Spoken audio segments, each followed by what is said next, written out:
Welcome, Husker fans. Thank you for tuning in to Big Red Radio. I am your host, Caleb Jenneret. Next to me is my co-host, Zach Jenneret. Zach, how you doing today?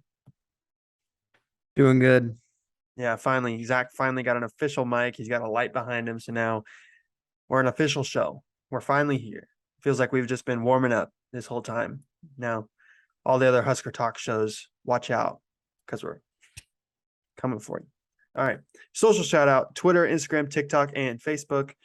Follow all those. Keep along because we're doing updates over there all the time. We had a revamped coaches power rankings, made it look a little bit nicer. And I love doing those. Love getting feedback on them. Love talking to you guys on there. And remember, or not remember, because I haven't told you yet, but comment down below who should start at quarterback against Michigan. Obviously, Casey Thompson, if healthy, is the one we want to start. But between Logan and Chubba, who should start against Michigan? And what changes need to be made for a chance, no matter how small of a chance it is, to beat Michigan? What changes need to be made in the coaching staff? What changes need to be made within the coaching staff? I don't know. Who needs to make changes? Anything. Just comment down below. We want to talk to you guys and figure out where you guys are at. So let's just get right into it. Let's go through the positives. So, a positive, the biggest positive for me, the defense. The defense continues to impress in these games against Minnesota or against everybody, but against Minnesota, they impressed as well.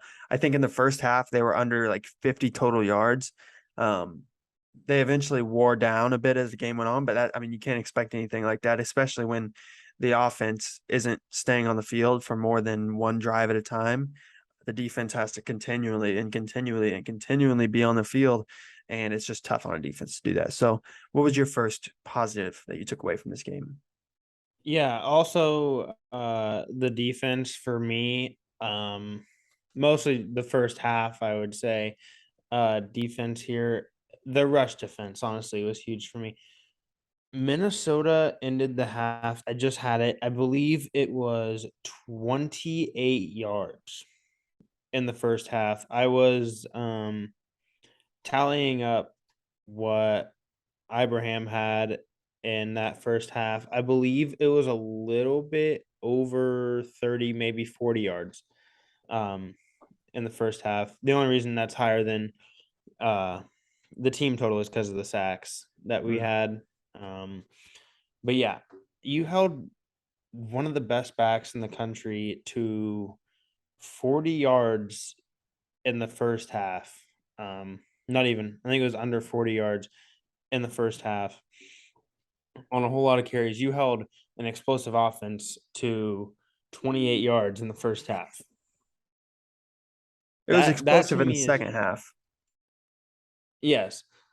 But that to me is crazy. And with the way we've been playing in the second half, I thought there was no way. I honestly thought there was no way that they come back and do this. But here we Yeah. are. So. Yeah, no, I kind of felt, I mean, there was always a feeling. I was like, it's just like something's going to happen. Like, Chubba wasn't really playing well in the first half. Like, he was doing enough. I mean, on the first drive, actually, I'll just get into my second thing because I'll mention it. Anthony Grant had his resurgence game.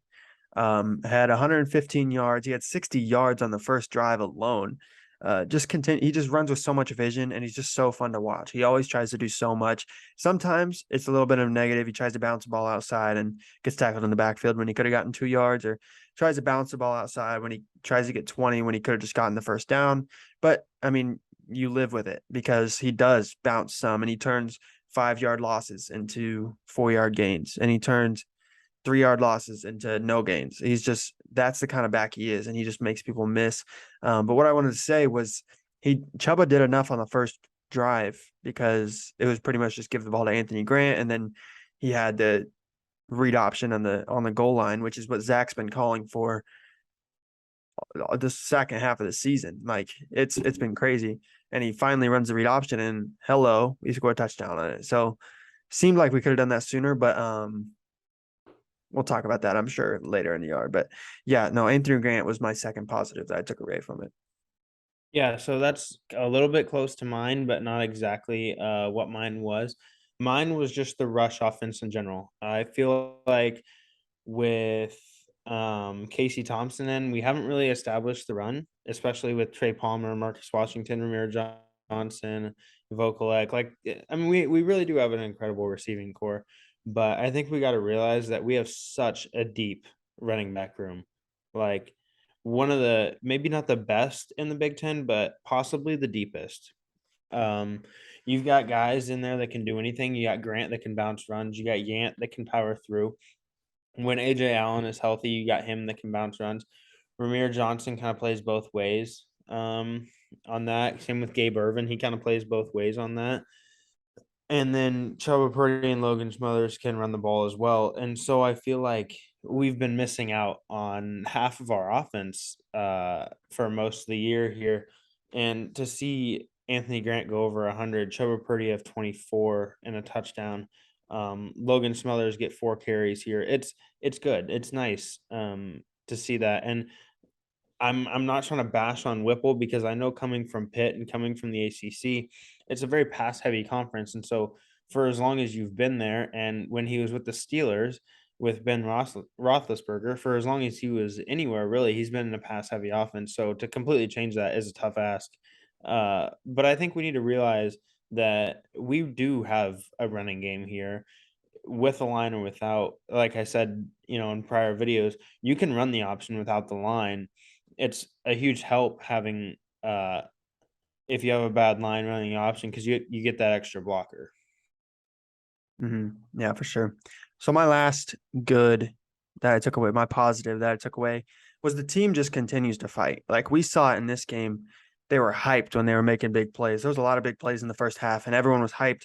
And obviously, I mean, we're not in the facility or we're not in the locker room, but it just seems like this team's not giving up, and they've had every chance to. I mean, their coach got fired. They keep losing, lost 3 straight games now, but they continue to come out with 100% effort. And I think a lot of that's due to the atmosphere at Memorial Stadium and the fans continue to being in it. And I mean, but it boils down to Mickey Joseph. I mean, Mickey Joseph has done a terrific job keeping these guys motivated. I mean, when a coach leaves, you usually see like starters and backups just like flipping, like I'm in the portal. I'm in the portal. At least that's what we saw last year. We've had, I think, only one guy with IGC go into the portal, and that, I mean, it's a loss, but it's not nothing huge. Like we still have other guys that can fill in. So just to see what Mickey Joseph can do and how he can just flip a culture and keep a culture that fast when everything's going wrong, it's a big opportunity. It's a big plus for him. Um, I'm sure we'll talk about it a little bit, but I don't think it's going to help him in the long run. I think this game really solidified that Mickey's not going to be the next head coach, because now you're looking at like 3 straight losses, probably 4 if we're being honest with ourselves.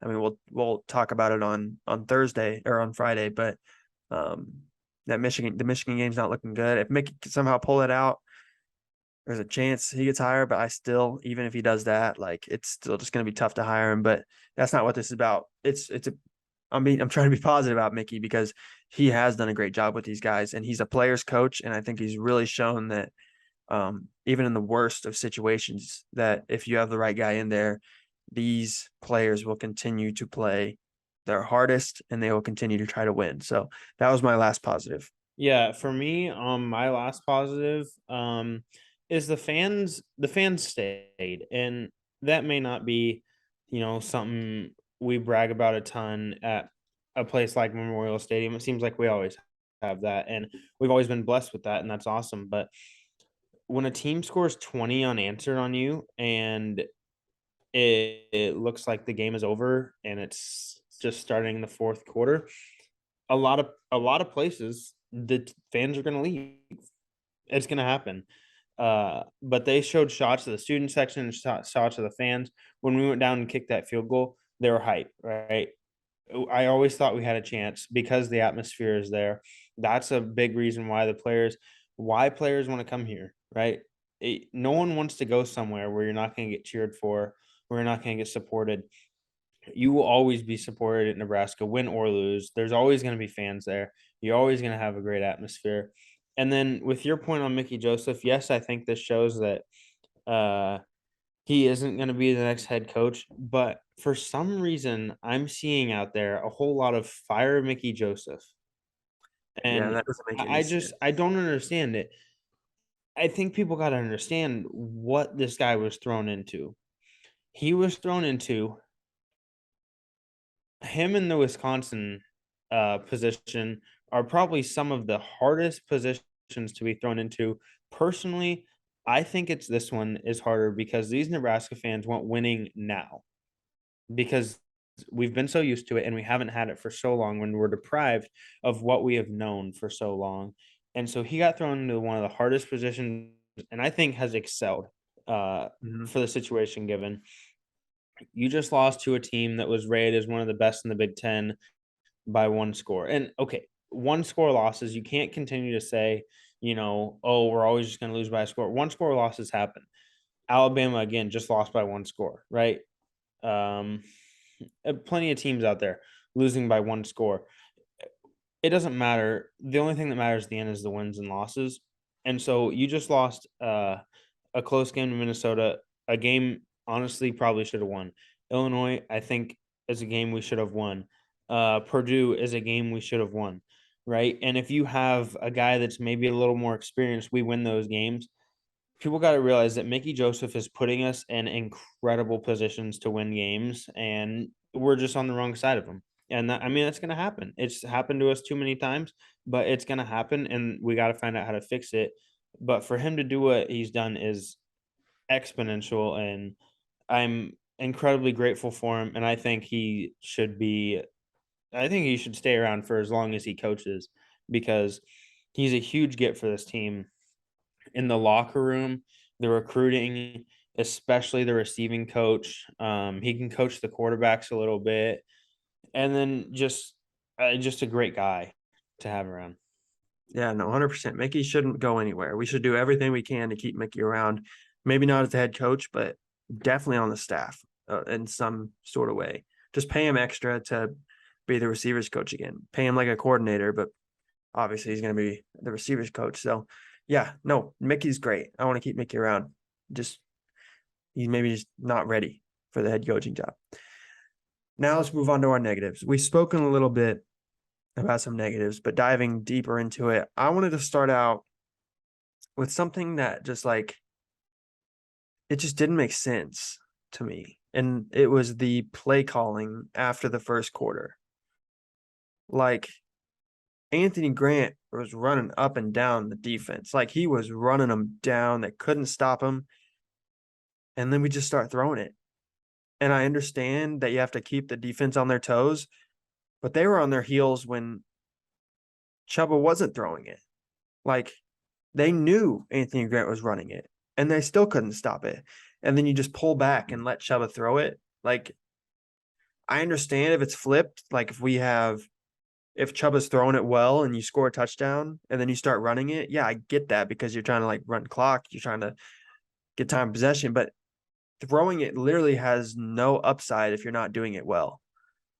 So it just didn't make sense to me. And I'll talk about it more because I got another one. But in the second half, feels like Anthony Grant didn't even touch the ball in the third quarter. Like it was so confusing and it was so infuriating to watch. And I mean, yeah, like you said, Mark Whipple comes from a pass heavy offense. Like that's his thing. But I mean, you still got to know how to run the ball. Like no matter how much you want to throw it well, you have to run it well. And I think a quote came out today, or it came out a long time ago, but people didn't notice it, was Pat Narduzzi, the Pitt coach, this year came out and said our old offensive coordinator was really stubborn and we knew he didn't want to run the ball. Talking about Whipple. And I'm surprised that didn't get more people's attention at the beginning of the year. I think a lot of people just like whatever, like just didn't really care.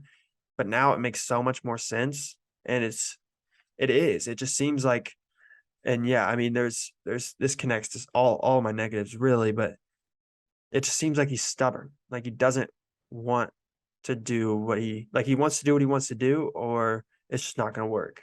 Like it just doesn't make sense to me. Yeah, no, I agree. I think if Anthony Grant carries the ball 35 times instead of 21 times, and Chubba Purdy and Logan Smothers combined for what? Maybe 15 carries instead of 10, maybe 20 carries instead of 10. We win this game without a doubt in my mind, for sure. We wear out this Minnesota defense and we don't turn the ball over and we don't get stopped because here's my thought, right? And I'm no offensive coordinator that's up there at the Power 5 level. I'm no, special coach or anything, but my thought is if you throw the ball on first down, unless you're guaranteed a catch on that play, you're wasting a first down. You are putting yourself so far behind than if you ran the ball because the chances of you getting a loss of yards on a first down run are so low, so incredibly low. It just sets you up for success. I've always said run on first down, then you can assess if that was a good run on first down, run on second down, right? If you still need a few yards, maybe throw on third. But first down, especially in the Big Ten, needs to be a run. And everyone knows it's a run. And everyone else runs the ball on first down. And it works. You see some of the best running backs in the nation come out of the Big Ten, and everyone knows we're gonna run the ball on first down. Second down, a lot of people run the ball. Third down is where everyone throws, right? And so I don't understand why we stopped, like you said, running the ball. It didn't make sense to me at all.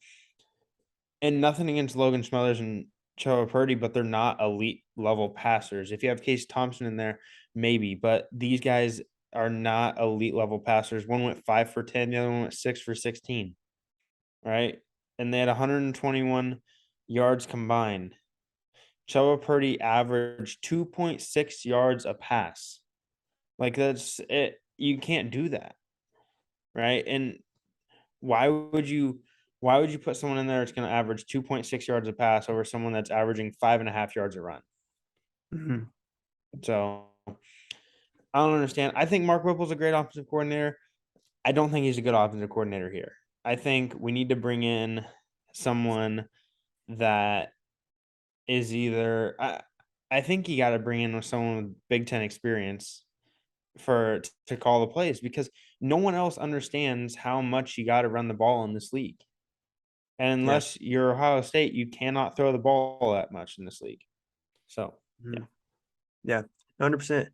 And that ties into my second negative, the reluctance to make a change at quarterback. Chubba wasn't getting it done. Like he just flat out, it was a zero. It was a zero when he was in the game.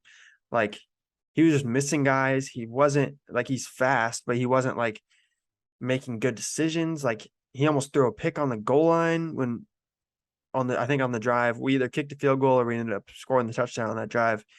But he almost ruined it with a pick. And like Chubba just wasn't getting it done. It's nothing against Chubba. I think Chubba's gonna be fine, but I think you got to put in Smothers at that point. And Smothers, I mean, nothing against Smothers. He wasn't doing great at all either, but he was playing better than Chubba. Like, at least he gave us a chance, like down the stretch. Like that last drive, I thought Logan Smothers looked fine. Like he could have made some better plays here and there, but I mean, he gave us a chance. He gave us the chance that we thought we had. So, yeah, and I'll just say my third one because it kind of ties in. It just seems like there's a disconnect in the coaching staff. Like in the Illinois game, Smothers goes in first when Casey comes out. And then going into the locker room, Mickey says, yeah, Smothers is going to be the guy. Smothers is going to come out and start the second half. And then Chubba comes out. I'm not saying it's Mark Whipple being like Chubba needs to play because Chubba's my quarterback. I don't think that's it at all. I just think that there needs to be decisions that need to be made decisively. And I think Mickey's the head coach and he needs to make the decisions. And maybe there's just not a lot of leadership. I don't even know. I'm kind of just talking at this point. I'm saying a lot of things that I didn't really mean to say, but it just seems like Smothers should have got way more opportunity in this game. Like the refusal. I think Mickey's a smart enough guy where he says, yeah, Anthony Grant's running 5 yards a carry, like you mentioned. We should keep running it with him. Like I know Mark Whipple's the play caller, but maybe get in the headset a little bit and say, "Hey, let's run the ball a little bit more." Like that was the biggest negative for me is the refusal to do what was working just because it's not what you normally do. And that really, really irritated me. And we've kind of seen it all year. Casey Thompson has been in, so it made it look better because Casey Thompson's a better quarterback. But yeah, I don't know. It's just you see these, and honestly, Anthony Grant was playing better when Scott Frost was the head coach. Like because he runs the ball, he likes to run the ball. And whatever you want to say about Scott Frost, this offense as a whole was probably playing better, was definitely playing better when he was the head coach. And yeah, I mean, you see these times where it's like Trey Palmer goes for over 200. Yeah, that's probably not happening with Scott Frost. But also, you see these times where Anthony Grant finishes the game with like 30 yards. That's also not happening with Scott Frost. Like Anthony Grant was near the top of the nation in rushing yards when Scott Frost was the coach. And I'm not saying we should have kept Scott Frost or anything. I'm just saying you need to realize what Nebraska is doing well and what isn't working. And right now, the pass game's not working. So those are my last two negatives. Go ahead and say yours, but yeah, it's just crazy. Yeah, before my negative, I will say I think it's inevitable. I think Smothers is gone after this year. I do. I think it's inevitable. Uh, I think you said you don't think he does, but I think Mark Whipple does have some alliance to Chubba Purdy mentally. Maybe not out there where he's like, "Hey Chubba, don't worry, like I'll start you." But like in his own mind, I think he knows like I don't care. Like I like Chubba better. Chubba plays my style. And so that's what I'm gonna put in. I don't care if Logan Smothers is playing better. He doesn't play my style. He's not as good of a passer. I don't know if Mark Whipple decided to watch the Iowa game last year, other than the last quarter and a half, but Logan Smothers single handedly cut through and was just destroying one of the best defenses in the Big Ten last year. When he ran the ball, he probably averaged 7 or 8 yards a carry. He was making great decisions in the pocket. He wasn't flustered back there. Like Chubba Purdy gets Yeah. out there and is so nervous. It blows my mind. Logan Smothers is incredibly composed in the pocket back there, which is awesome. And it sucks. It really does. But Smothers is gone, and it's gonna suck. It's gonna be terrible. Now, maybe this is the only way I see Smothers not leaving. Mark Whipple leaves, Chubba Purdy follows, and Casey Thompson says he's done playing football because of injury. And Smothers gets to start. And I would love that. I honestly would love that. I think Smothers is an incredible quarterback. I think he's a great guy. The fact that he's still here and playing is blows my mind because he's getting treated terribly in that locker room. For the incredible player he is, he's given us chances to win multiple times. And when he gets benched, he gets benched. He doesn't complain. When he comes in, he plays better. And I don't know, but I guess my second negative is just I feel like on defense we got complacent. I really do. I told Caleb during the game to watch every play. What on when Minnesota's on offense? What happens to Mo Ibrahim? Every play, whether he got the ball or not, he was hit by somebody in the backfield. Didn't matter. Play action, Mo Ibrahim hit in the backfield. Um, Read option, he doesn't get the ball, he's hitting the backfield every single time. Doesn't matter if he's going out as a blocker, he's hitting the backfield. It doesn't matter. Every single time, Mo Ibrahim in the first quarter or first half is hitting the backfield, and it worked. It worked so well because it I feel like hurt him mentally. It may have wore him out physically, and then when he did have the ball, we stopped him. But then second half came around, and I don't know if the defense was just like, "Oh yeah, we can just do that again. Just do what we did before." And you got to make adjustments because Minnesota is going to go to half and be like, they're hitting Mo on every play, and so how we stop them from doing that, right? and they would send out an extra blocker to take away the guy that's going to hit him first on every play, and that helped him out tremendously. And so I feel like as a defense, we got complacent. That's my second one. Um, and then my third one, I guess I was gonna say offense getting complacent, but I wouldn't say offense got complacent. I would just say offense was, like you said, not doing the things we should. We weren't running the ball, and that's just you got to run the ball. Mickey's got to get in there and just tell him straight up, like, dude, Grant is blowing the doors off this defense. Run the freaking ball. Like, I don't care if you love to pass or not. Just run the ball. Yeah, 100%. So getting on to our MVPs, there were some really good performances in this game, and my offensive MVP is someone we talked about a lot today. It's Anthony Grant. I mean, Anthony Grant had a great game, 21 carries, 155 yards. As you mentioned, I mean, over 5 yards a carry. It was just crazy how good he was, especially, oh my gosh, that first drive was so fun to watch.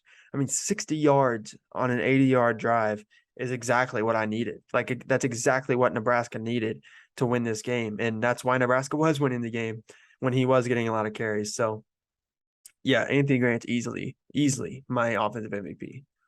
Yeah, my offensive MVP is also going to be Anthony Grant here. A guy that hasn't been showing out, not for him, not his problem at all. It's the play calling and the lack of O line talent that we have currently. But 21 carries for 115 yards, 100 yards again. No touchdowns. Don't like that. Run him down the freaking goal line. Like, come on. Like, we got to be better at that. And then, yeah, just for him to come back and get into that 100-yard range, I like to see that again. He's going to be a great player. That guy is the guy that's going to play on Sundays in a couple years. Yeah, 100%.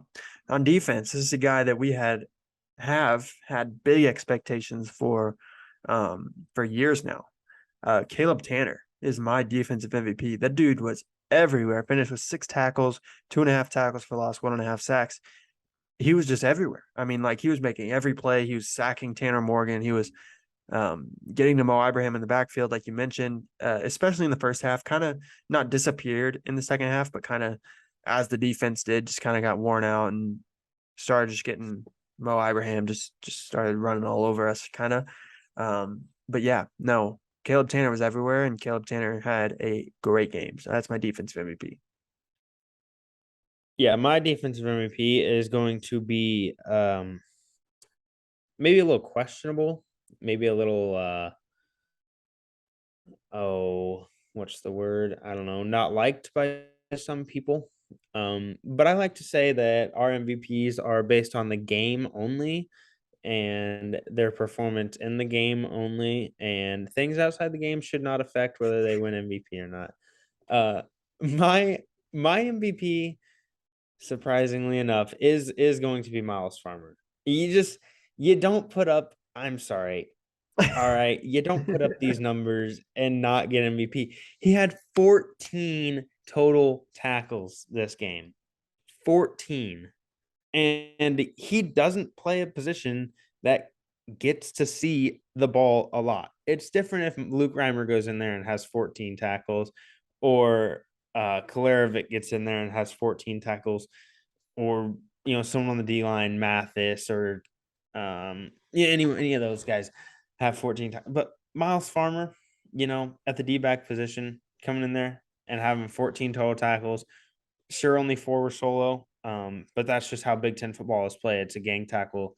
It's a gang tackle league, and I just want to go out and say, I guarantee you, nobody is more mad at Miles Farmer than himself right now. And so, express your disappointment all you want, but take it easy on the guy, because we all make mistakes, and I promise you, nobody is more mad at Miles Farmer right now than himself. So that he is my defensive MVP for this game. Yeah, had a great game. Won't play in the Michigan game, but yeah, had a good game. My special teams MVP is Bushini. I mean, I feel like he's just, as of right now, he's just the special teams MVP of the season. I mean, he's just came in and completely revamped the special teams, him and Bill Bush combined. So 55 yards per punt. he continued to flip the field over and over and over again. And against a team like Minnesota, that's huge because they're not just going to throw it a few times and be across the 50. They're going to run it 4 times. They're going to run it 6 times, 7 times, 8 times. And then maybe they got a first down. Like maybe they get a first down. Maybe they get more first downs. But by that point, they're not even in field goal range because Buschini punted it across the 60 yards across the field and put them in their own territory. So he was huge in our 10-0 lead at first, even though I think we had a punt or an interception on like 6 straight drives, something like that.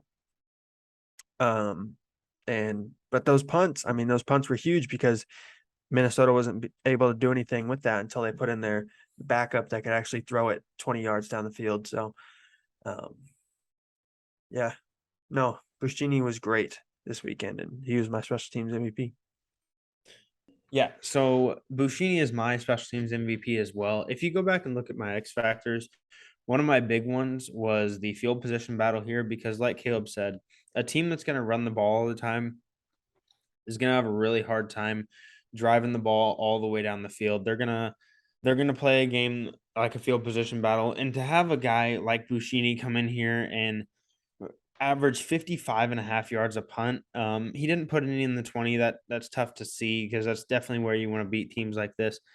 But I don't care. 55.5 yards a punt is incredible. This dude has played on a hurt ankle. He has flipped this special teams around compared to last year. I think we've only had one punt blocked this year. I haven't earned any fake punts this year quite yet. I'd like to see him do it, but Especially I this think he game. could.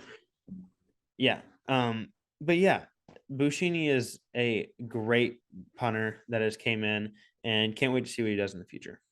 Yeah, 100%. So yeah, that's our recap of the Minnesota game. Definitely frustrating to watch. It was fun to watch for a while. It was fun to watch in the first half. Zach, before we started, or maybe in this episode, said like, it was just like the game felt like there was no chance. Like there was no chance for them to come back in the second half. But I don't know.